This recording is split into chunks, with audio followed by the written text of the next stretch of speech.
老公的小青梅得了癌症，为了满足她临死之前摆脱处女的愿望，老公在我们结婚纪念日这天现身于她。半夜我就收到了老公赤着上身躺在她身边的照片，我直接回复：婊子配狗，天长地久，你俩确实挺般配的。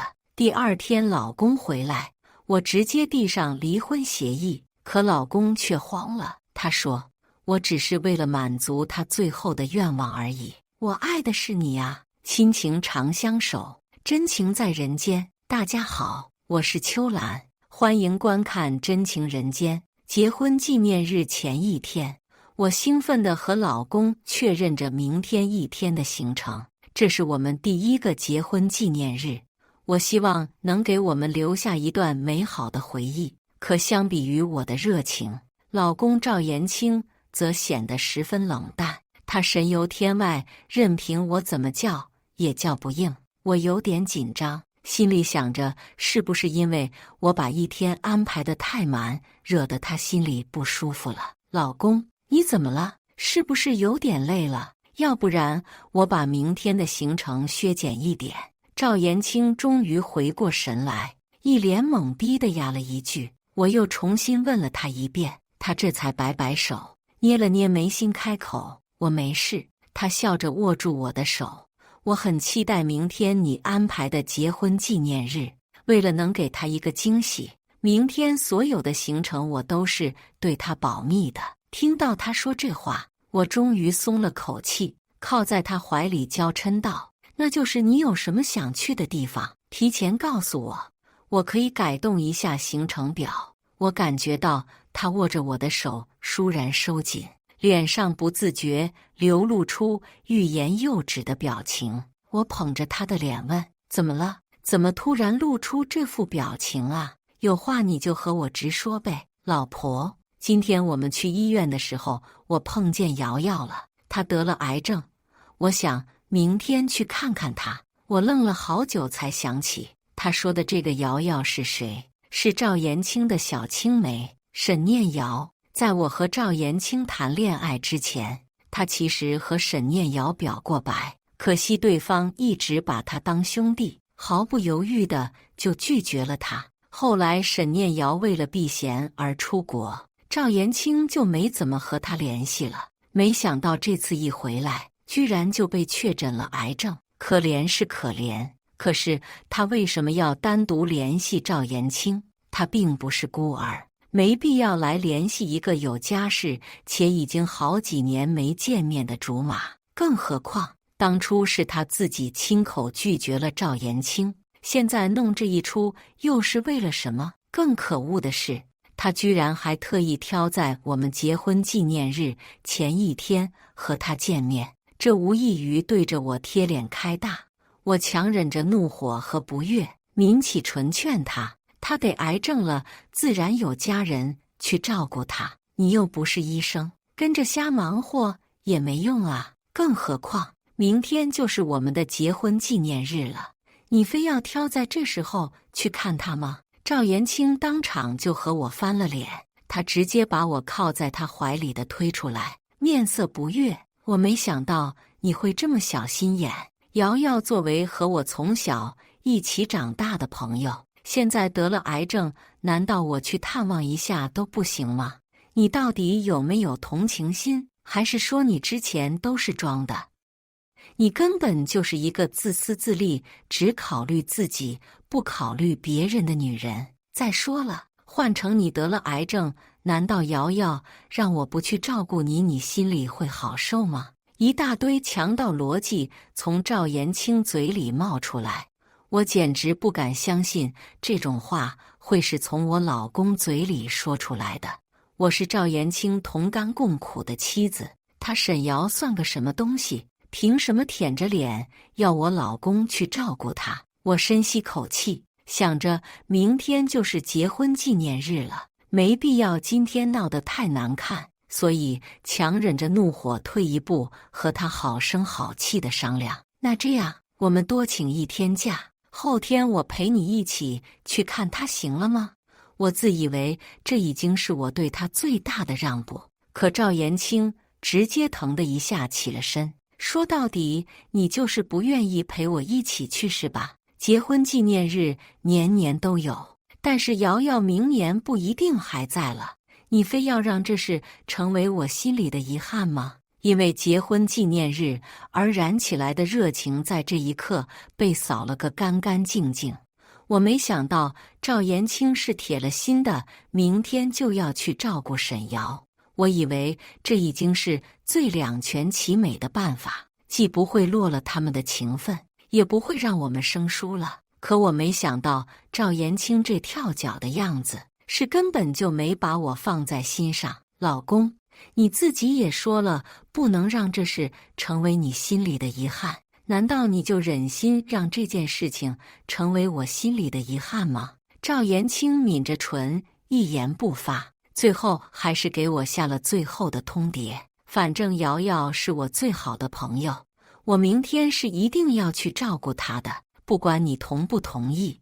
我简直都要被气笑了。沈瑶是明天就得癌症要死了吗？她非要这么不依不饶。可是我知道会哭的孩子才有糖吃这一点，所以我唰的一下就哭了出来。他这下也慌了神，笨拙地拍着我的后背安慰我，最后一咬牙退而求其次，那我今晚去见他最后一面行吗？明天我们一起去过结婚纪念日，我保证不会耽误，行吗？老婆，算是我求你了。我知道这已经是赵延清做的最大的让步，我要是再逼下去，指不定明天的行程都要被泡了汤，所以我只能擦干了脸上的眼泪，点点头。好，那我今天晚上陪你一起去。还没等我说完，赵延清就慌慌张张地出声打断我，绝对不行。我疑惑地看向他，他只是露出一个讨好的笑容。老婆，你上次和瑶瑶闹了不痛快，要是你也去了，指不定还会影响她的病情。要是这样，你和我可就成了罪人了。更何况，大晚上的女孩子家家就应该睡美容觉。你今天不睡觉，明天哪里有精力来给我准备惊喜呢？我熬夜熬习惯了，哪怕是今晚再晚睡，第二天也能精力充沛地玩一天。反倒是赵延清这副做贼心虚的表情，彻底引起了我的怀疑，而他只是一直推着我往浴室走。老婆，我知道你对我最好了，先去泡个澡，放松一下再睡。他在我脸颊边上落下一个吻，乖乖，老公马上就回来陪你。我看着他这副谄媚的样子，只觉得事情肯定有鬼。我们结婚1年，他从没给我放过水泡澡，今天为了讨好我，也是够拼的。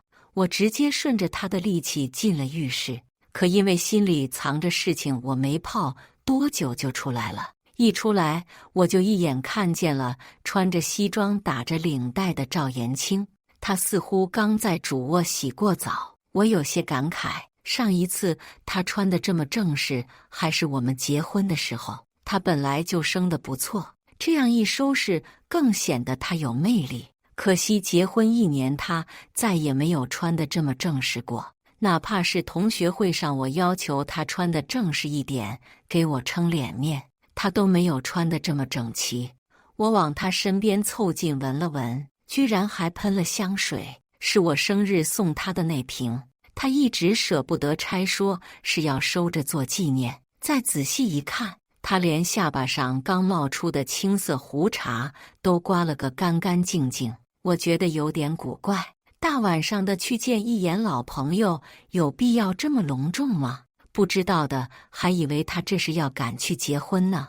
我沉默地站在一边，看着赵延清把自己浑身上下收拾得妥妥帖帖。以往他要是晚上突然出门加班，离开之前都会给我一个晚安吻，今天却没有。他急不可耐地换上鞋子出了门，甚至没注意到我已经旁边站了很久。我感到有些荒谬，空荡荡的房子里，我一个人怎么也站不满。心里的不安感愈发强烈。因为害怕，我只能打开电视放部电影给自己壮壮胆。可我忘记了，昨晚上我们刚看了电影，赵延清的手机投屏还在电视上。我有点遗憾，刚准备去卧室睡觉得了，电视屏幕上却突然出现了赵延清发的消息。我没有犹豫，直接点进了消息界面。可上面的消息却让我大吃了一惊，是对面回复赵延清的。所有的东西我都准备好了，我一脸懵逼，还以为是今晚沈瑶是要做什么化疗，而赵延清在和医生发消息。可我万万没想到，说这句话的人是沈瑶本人，而赵延清在半小时之前给他发的是：“你自己先准备一下。”我洗了澡过来的，如遭雷劈，我直接被定在了原地没动。电视上投屏的消息还在继续滚动，是赵延清回复他了：“你放心，今晚我一定给你一个极致体验。”对面的人毫不避讳，直接又大胆地给他回了一句：“我都已经迫不及待了，先别发消息了，赶紧开车过来，路上注意安全。”如果不是亲眼所见，我不会相信10分钟前还和我在家里恩爱的丈夫，再过不久就要和别的女人滚在一张床上。他们毫不避讳，赵延清更是在征得我的同意之后，光明正大地拿着钥匙出了门。我觉得自己像一个彻头彻尾的小丑，居然真的在幻想着赵延清和沈瑶会只是单纯的见一面。少年的时候，沈念瑶就是赵延清爱而不得的白月光。如今白月光即将陨落，他是说什么都要把月光摘到手。那我呢？那我到底算什么呀？无力和疲惫席卷了我全身。我突然开始重新考虑起我和赵延清的感情。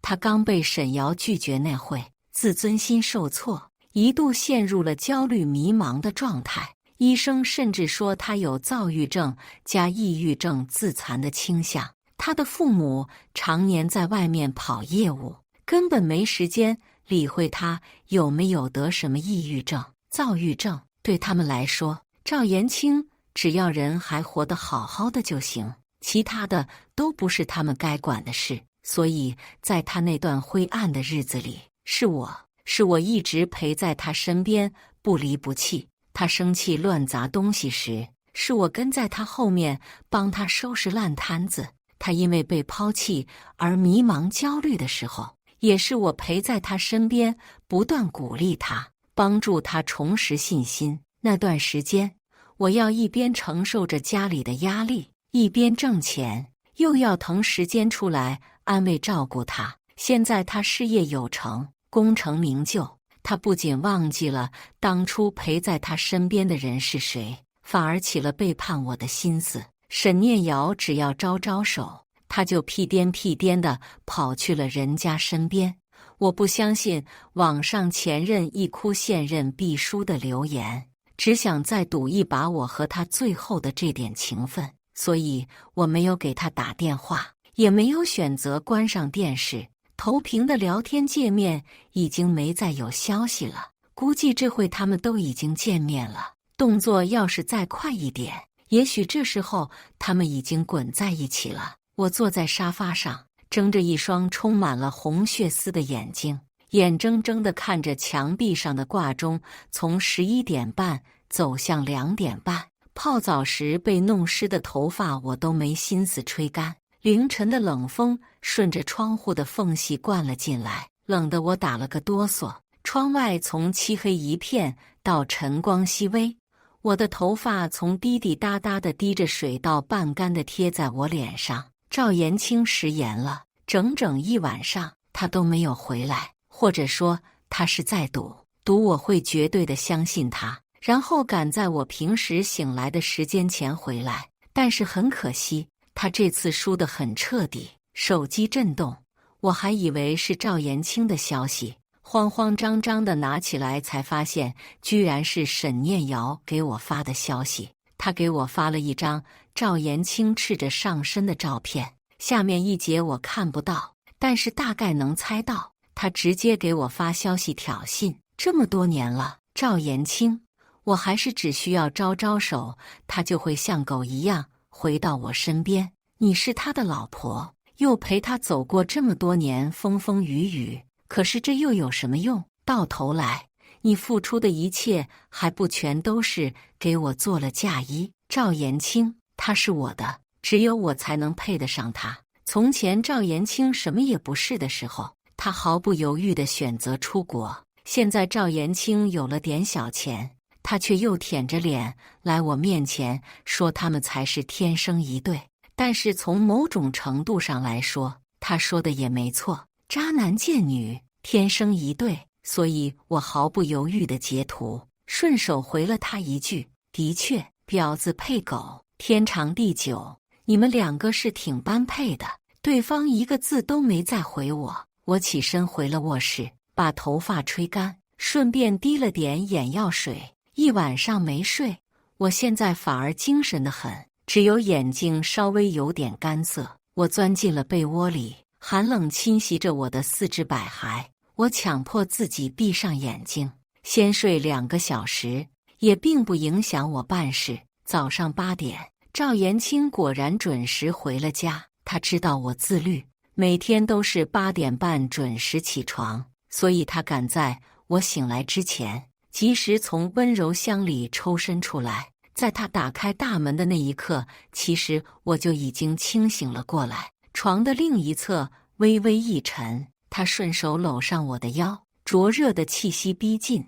我侧头假装无意识地避开了他这个吻，是因为愧疚吗？所以他才会在刚背叛完我之后又回家讨好我。可是他用吻过沈念瑶的嘴来吻我，我嫌他恶心。也许是太困了，他没发现什么不对，直接闭上眼睛，沉沉地睡了过去。我睁开眼睛，听着身边人的鼾声正浓时，翻身下了床。按照我的计划，从上午10点开始，我们就要开始我们的结婚纪念日。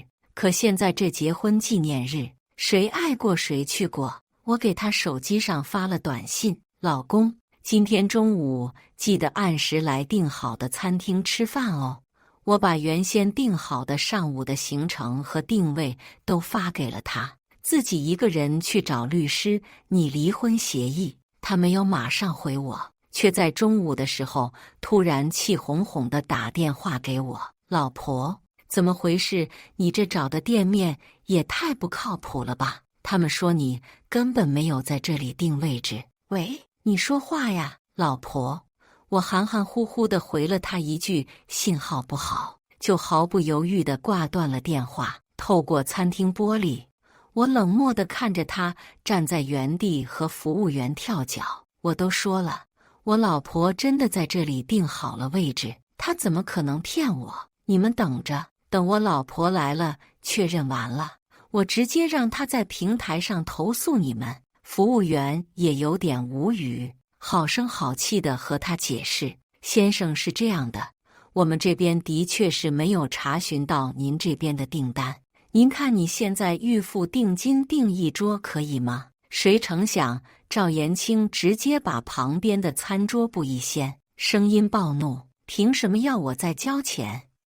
凭什么？他这个癫狂的举动已经引起了不少顾客的侧目，不少人都在议论纷纷。我冷笑一声，原来我以为赵延清的躁郁症已经彻底痊愈了，可现在看来，只是他的日子过得太顺遂，已经没有能让他大动肝火的事了。而现在看来，他的躁郁症不仅没痊愈，反而一遇到刺激，他的情绪就变得更加激动。我看着他面目狰狞地和服务员争辩，在他即将掀翻另一张桌子的时候，及时出声制止了他。够了，赵延清，这里是公共场合，你还想干什么？他看着我，眼底恢复了几丝清明，快走几步过来，攥住我的手腕。老婆，都是他们说你根本没在这里定位置，可是明明是你让我来的呀。周围的人都竖起了耳朵，甚至还有不少人悄悄地伸了脑袋过来吃瓜。我冷笑一声，拨开他的手，这里的确没有我预约的位置，因为我1个小时前已经把位置给退掉了。赵延清整个人都懵了，站在原地愣愣地看着我，良久才干巴巴地吐出一句话：“你不是说我们见天要好好过结婚纪念日吗？你还说要给我准备纪念日惊喜，难道这就是你和我说的结婚纪念日惊喜吗？”他面色不悦，的确是个大惊喜，老子这辈子都没有这么丢人过。我摇了摇头，表示不赞同。这有什么？我特意约你出来，就是为了告诉你，我们离婚吧。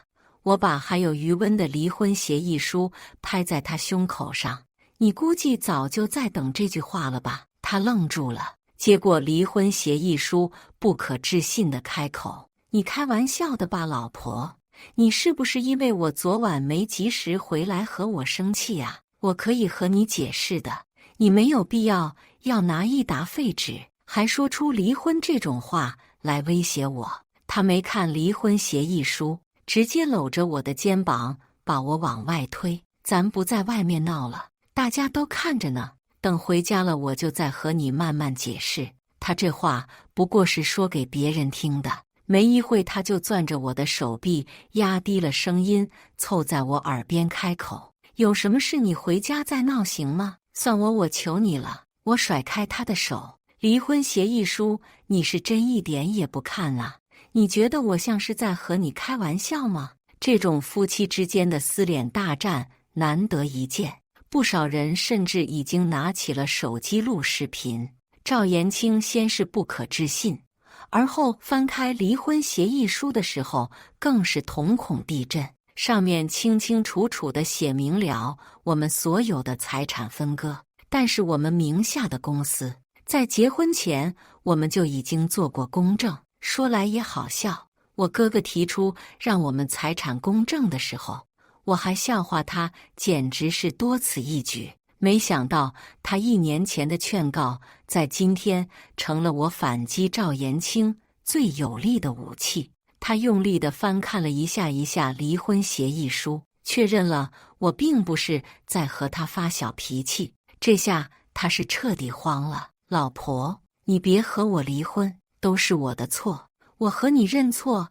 还不行吗？”我厉喝一声：“那你说你错哪里了？”周围好几个摄像头对着他，他支支吾吾的没说出半个所以然来，所以我冷笑一声，替他开口：“是错在你和沈念瑶半夜一起滚床单，还是错在没能及时回来被我发现了？或者你是错在不该让沈念瑶来挑衅我？不是我错了。当初你因为抑郁症想要自杀的时候，我就不应该阻止你。当初沈念瑶抛弃你这个垃圾的时候，我就不应该再捡起来2次利用，因为你他妈的就是个有害垃圾，不管放在哪里都是废物一个。”他脸色都白了好几个度，用力的摇摇头：“不是你想的这样，我可以和你解释，我只是为了满足他最后的愿望而已。我真正爱的是你呀。”我冷笑一声反问他：“你要替他完成什么愿望？你说呀？”他支支吾吾。他得了癌症，临死之前就想满足一下没有破除的愿望。作为他的青梅竹马，我要怎么拒绝？连围观群众都倒吸一口凉气。不是哥吗？他要破处，随便找个夜店不都行？这人也是够牛的，得发网上让大家都好好看看。21世纪了，居然还有这种奇葩！不是哥们再有这种好事，下次找我哈。我还没结婚。也有一些女孩捏着鼻子，一脸厌恶，真是恶心人。难怪人家女方要离婚。要是我非得叫人半夜让人给他套麻袋打一顿，这话我听在耳朵里，还没等我想清楚可行性，赵延清就对着围观群众怒吼一声：“你们懂什么呀？他都得癌症要死了，难道我不应该满足他这个愿望吗？你们都是些铁石心肠的人，难怪这辈子没福报，又没前途，只知道在背后蛐蛐人。这话说的大家都不爱听了，不少人都开始凑上来，对着他的脸拍。来，我走近一点，让大家看看这个人渣的正脸啊！下次碰上他都好避着走。一位开着直播的大哥直接举着手机凑了过来，要我说你赶紧和人姑娘离了，别来祸害别人了。还没等赵延清让人关直播，一声娇滴滴的女声就从门口传了过来：“延清哥哥，你们在干什么呢？”那大哥也是个神人，对着直播间就开口：“老铁们，老铁们！”第三个女人出现了，对，就是刚说的那个得了癌症的。趁着赵延清没反应过来，赶紧举着手机对上他的脸，准备给你做专访呢。沈念瑶先是惊讶，最后娇羞地笑了一声：“哎呀，人家的名气居然已经传到国内了吗？你把纸笔给我吧，我可以给你签个名。”那大哥毫不客气地开口，开始问他：“我直播间的粉丝让我帮忙问你，得了癌症的人气色都这么好吗？怎么治疗的？方便透露一下吗？”沈念瑶的笑容僵在了嘴角。他避开那些人的追问，挤到了赵延清身边。“延清哥哥，他们是谁呀？”赵延清脸色不好，低声吼他：“谁让你来的？你现在不是应该在医院吗？”沈念瑶声音委屈，拿起手机给他看：“不是你约我中午来吃饭的吗？怎么现在又装傻充愣？”赵延清懵了：“我开口承认，是我拿赵延清发的。我就是想看看他是不是真得了癌症，不过看他面色红润，还能撸个全妆出来的癌症病人倒是少见呢。”赵延清对我很信任，压根没想过我会查他的手机，所以他的手机密码我也是知道的。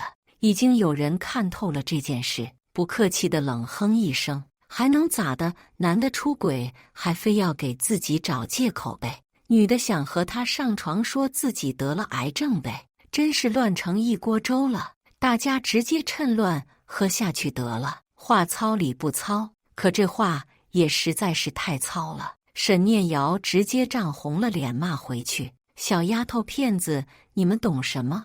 我和延清哥哥可是正儿八经的青梅竹马，我就说句实话，居然还把人给整红温了，真是罪过呀！”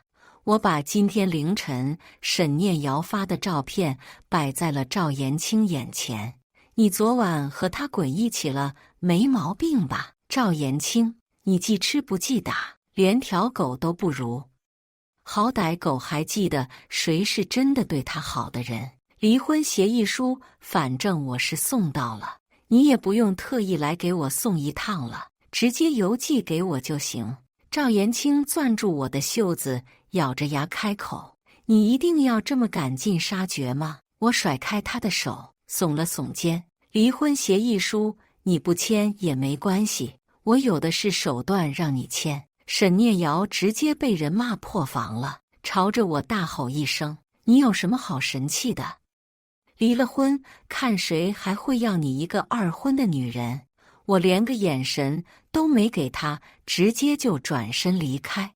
而赵延清则是毫不犹豫地低咒一声：“你他妈别再说了！”我算赵延清还有点脑子，至少这时候他还能反应过来，他现在吃的用的钱都是我的。我坐上了跑车帝的驾驶位，看着从餐厅里追出来的赵延清，直接一脚油门踩到底，只剩下一屁股尾气给他。这车其实是我准备送给他的结婚纪念日礼物，他和我念叨了挺久了，但是一直没买。我寻思着把车买了，给他一个惊喜，没成想他居然先一步给了我这么大一个惊喜。我一回到家，就叫了搬家公司，把属于赵延清的东西都搬了个干净。这是我名下的房子，婚前就早早地做过财产公证，离婚了让他搬出去也是情有可原。搬了1小时不到，赵延清就匆匆忙忙地赶回了家里。这次他身后没再跟着沈念瑶，看见我把他的东西搬进去，他直接傻眼了，最后没好气地质问我：“你这是什么意思？我们还没离婚呢，你就把我从家里赶出来？”我提醒他：“这是我的房子，我爱让谁住就让谁住，关你有屁事？”他这才想起来，忍不住破防大骂：“你至于这么斤斤计较吗？我不就是帮沈念瑶实现了一个愿望吗？你非要闹到离婚的地步，实在不行我让他来给你道个歉，足够消你的气了吗？”我看着他破防的样子，忍不住冷笑一声，终于肯露出他的真面目了。好啊，那你们两个明天中午跪下来，围着宝龙广场磕一圈，响头说我是贱人，这样我就考虑一下原谅你们怎样？他脸彻底黑了，直接开口：“你简直是在痴人说梦！”我脸上的笑容也淡了些，直接开口：“做不到，那你就签了离婚协议书滚！赵延清这个人最好面子，让他去围着宝龙广场磕一圈响头，简直比杀了他还要难受。他还想耍无赖再进去，我直接让保镖把他给扔了出去。这是我特意打电话问我哥借的保镖，防的就是赵延清仗着牛高马大欺负我。看着他气急败坏的样子，我心里爽了。他被我赶了出去，没办法，只能在外头暂时租了个房子落脚。网上关于他和沈念瑶的视频传得满天飞，他现在就和过街的老鼠一样，人人喊打。可没多久，网上的风声淡下来之后，他估计是拿着合同特意去咨询过律师。赵延清直接带着沈念瑶趾高气昂地出现在我家里。你不是想离婚吗？我成全你，但是你要想好了，财产我们做过婚前公证，公司是我的，你1毛钱也拿不到。似乎是很得意，他摸了摸沈念瑶的头，还要多亏你的话，要不是你瑶瑶也不会去医院检查的时候发现了上次是误诊。他把离婚协议书甩在我脸上，我已经签字了，你什么时候找个时间和我去把婚给我离了？我接过离婚协议，确认这就是我给他的那份协议，才安心地装进包里。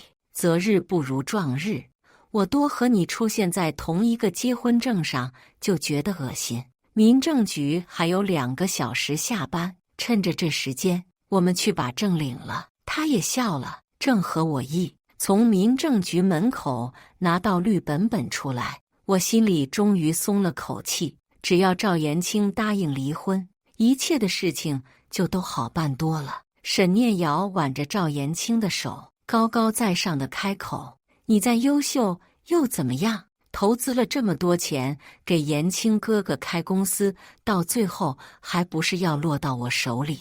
我早就说过，你玩一辈子也不可能玩得过我。”这是他当初出国前莫名巧妙和我说的话，当时我没听明白，现在又好像隐隐的理解了。可是他说错了，我不是玩不过他，而是这些年我根本没怎么想和他玩。可现在他们俩彻底激怒了我，看着他一脸优越的样子，我也只是笑了一声，回了句：“那我们就走着瞧。”他们不在的这些日子里，我一直在研究公司的股份问题。当初给赵延清投资的人其实并不是我，而是我求了我哥哥。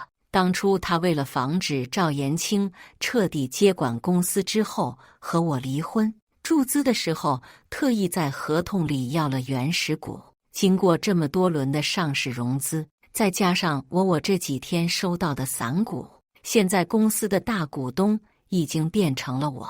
赵延清还做着一个人独占公司的美梦，殊不知他自己亲手把自己送去了地狱。股东大会那天，看见我站在台上的时候，赵延清明显愣住了，而后毫不犹豫地开口：“这里是你该来丢人现眼的地方吗？还不快给我滚回去！”抱歉，赵先生，现在秦女士才是公司的大股东，这场会议由她发起，你没有资格要求她离开。我摊开手，笑着开口：“怎么样？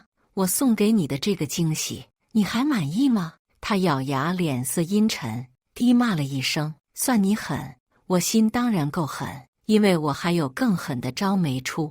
我要举报赵延清挪用公款。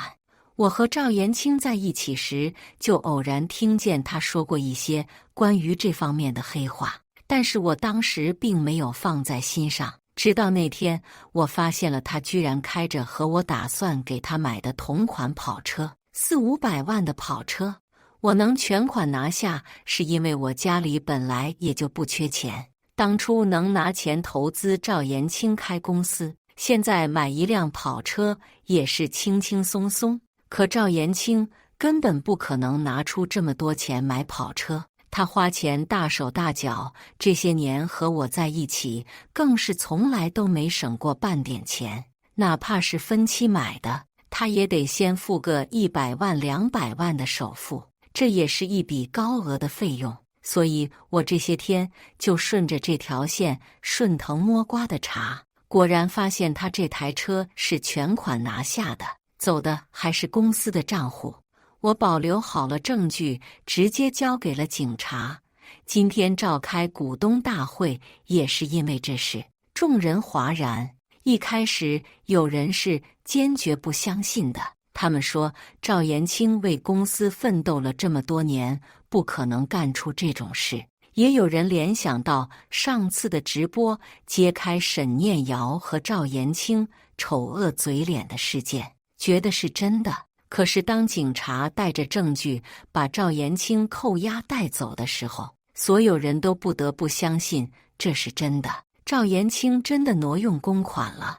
而沈念瑶一听说这事，先是去打听了一番，后来发现证据确凿，根本没有转圜的余地时，他毫不犹豫地搜刮走了赵延清所有的钱，已经银行卡准备跑路。我倒是不想放过他，可有人比我更不想他好过。他在国外的时候谈了个华人男朋友，后来听说赵延清在国内发家了，直接毫不犹豫地卷了对方的钱，跑回了国内求赵延清的庇护。他特意去医院补好了他那张处女膜，主动联系赵延清，打的本来就是奉子成婚的打算。谁知道赵延清这么给力，居然直接就上了他的套。可他还没来得及为我和赵延清的离婚而庆幸，最后再大闹一场奉子成婚的戏码，赵延清就被我送去了监狱。庇护他的人倒台了，哪怕他卷了赵延清所有的现金跑路，也没来得及跑掉。他那个华人男朋友直接飞回国内报复他，这下他再也没有了顾忌。我在大街上碰到过他一次，那时候他浑身破烂，脸上也沾了不少的污垢，看起来像是跑了很久，脚上连双鞋都没穿。救救我，求求你！当初的事情是我做的不对，我不该引诱赵延清和我上床，我知道错了，我只求求你救救我，只有你能救我了，你让我给你当牛做马，我都愿意。他紧张地看着身后，手上却紧紧地握着我的袖子不撒手。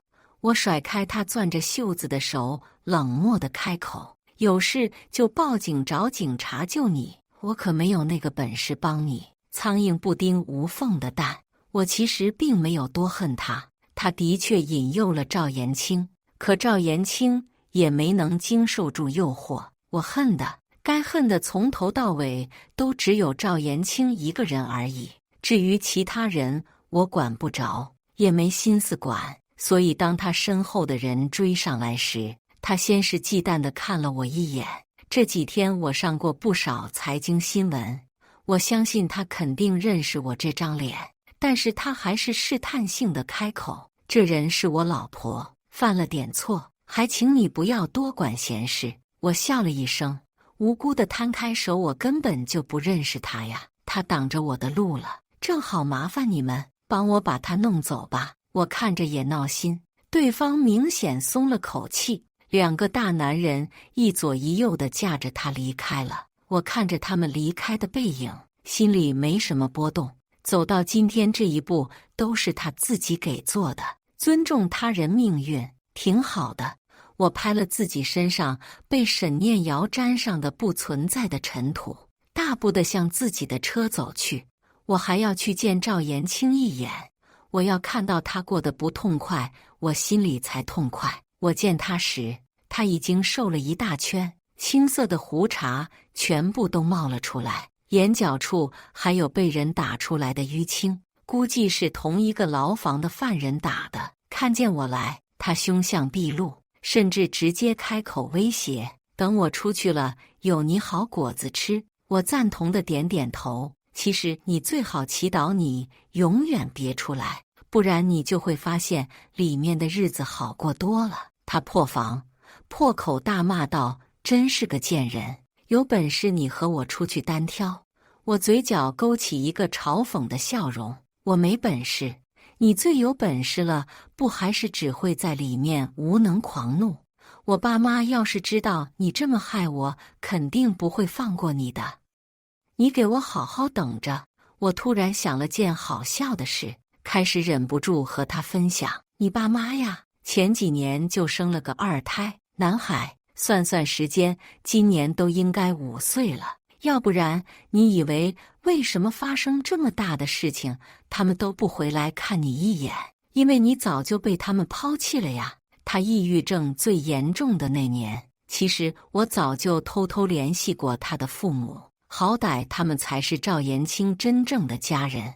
我希望他们可以帮忙安抚住赵延清的情绪，可他爸只是嫌弃地哼了一声：没用的东西，老子怎么会生了这么个废物东西？你就和他说得了什么抑郁症，丢死人了。从小我没短他吃，没缺他喝的，他还得了这么个矫情病，我就当他这个儿子死了，以后别再来联系我们了。电话那头传来赵延清妈妈的声音，我听见她在喊：孩子他爸，孩子尿了，赶紧去换尿不湿。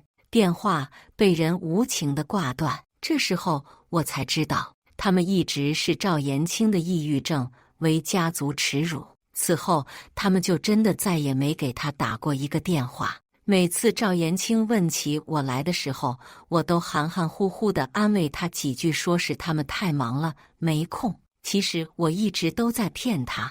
他爸妈在得知他有抑郁症的第2年就生了个二胎，养了个小号之后，谁还有空去管这个要死不活的大号啊嘛？也就是我当时蠢得可以，削尖了脑袋往他身边凑，还以为自己能感化他。结果呢？还不如养一只狗，好歹狗不会对我叫，还会冲着我摇尾巴。你说谎！你给我闭嘴！我不许你说了！他不可置地大吼着信，整个人的情绪都变得非常激动。我知道他这是躁郁症又犯了，只是不知道他这样的躁郁症在牢房里会多挨多少顿打。他身后的警卫员看情况不对，直接一把摁住了他，把他拖回了牢房里。我看着他尖叫扭曲的脸，只觉得自己当时真的是瞎了眼，被猪油蒙了心，才会选择捡一个连他父母都不要他的垃圾回家。果然，心疼男人就会倒霉一辈子。还好，姐以后只会心疼自己。感谢大家的观看，欢迎大家在下方评论区讨论。如果你喜欢这类故事，记得点击订阅《真情人间》，并分享给更多的人，这会对我帮助很大。再次感谢大家的观看。